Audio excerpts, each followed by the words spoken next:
What's the deal, y'all? This your man King Eric, the Media Assassin, coming at y'all with another video. Be sure to subscribe to the like button for me. So I want to talk about 50 Cent and Nas's rivalry here. Like, I went through the rabbit hole of revisiting my 2004, 2005 mixtapes. A lot of dope music, man. You ain't gonna never get that type of competitiveness, that type of lyricism ever again. Man, but going to the video, Nas and 50 started off real choral. In 1999, they met. Nas took 50 Cent on tour during that Nostradamus era. They did a few songs together called Too Hot, Projects Too Hot, I believe, Who You Rep. Pretty dope songs. Things seemed to be real cool. 50 was a new and up and coming artist in Colombia.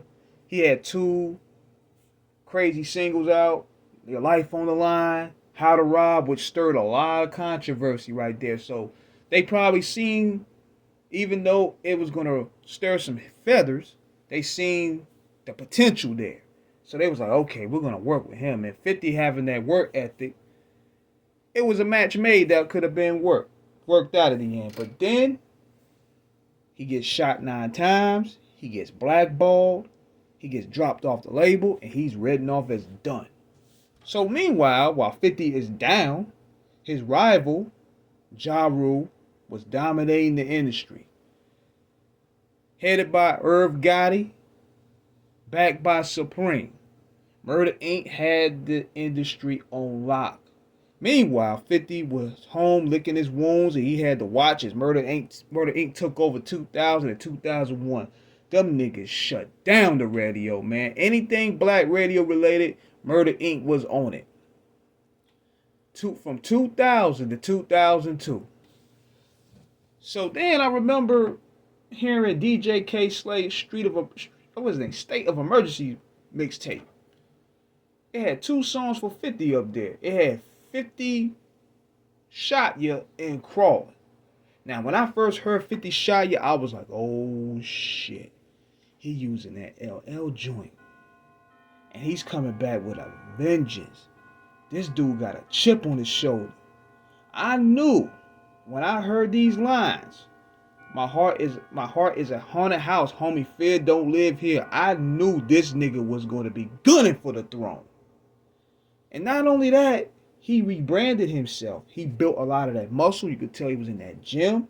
His songwriting improved. His flow structure was different. Because, you know, when he started rapping, he had the shell in his mouth. So that added on to the realism. That shooting built his reputation.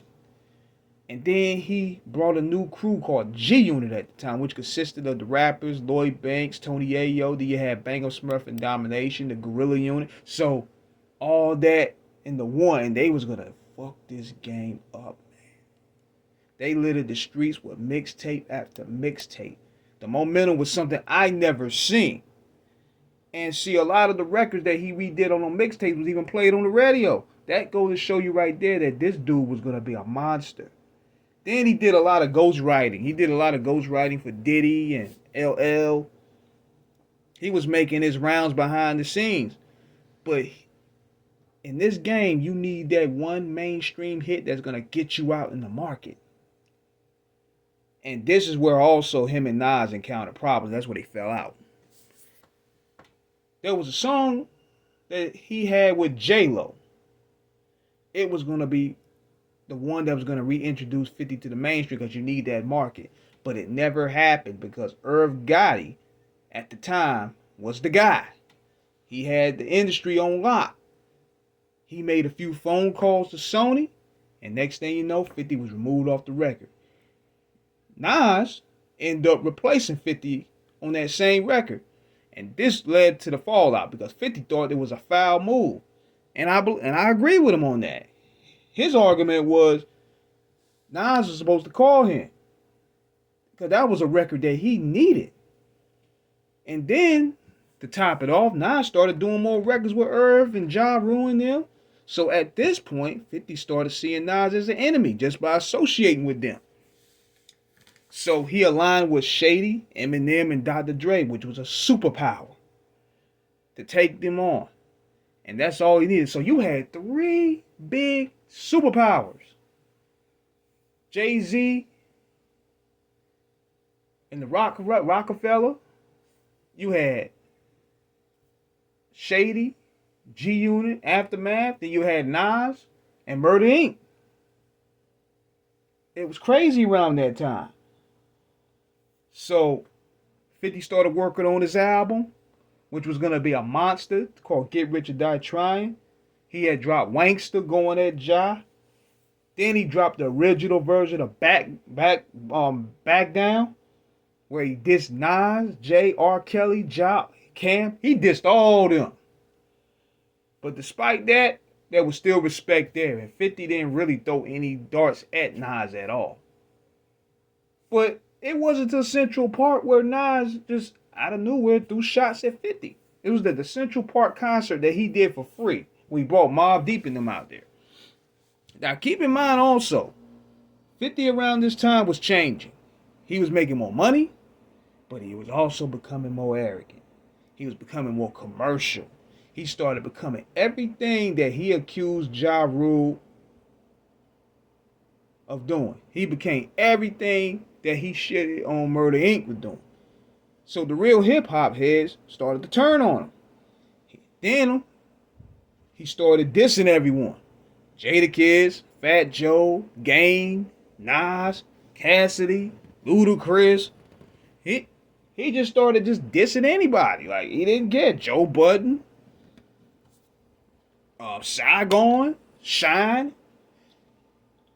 50 was like, look, I'm top dog, and I'm taking everybody out. So that was his mindset there.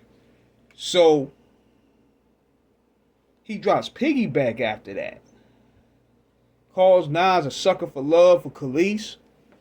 Nas respond with MC Barry, which was a solid diss record, but it was overshadowed with what was going on because 50 had a lot of drama. He had Fat Joe. He was going at the D Block. He was going at Game. He was going at everybody.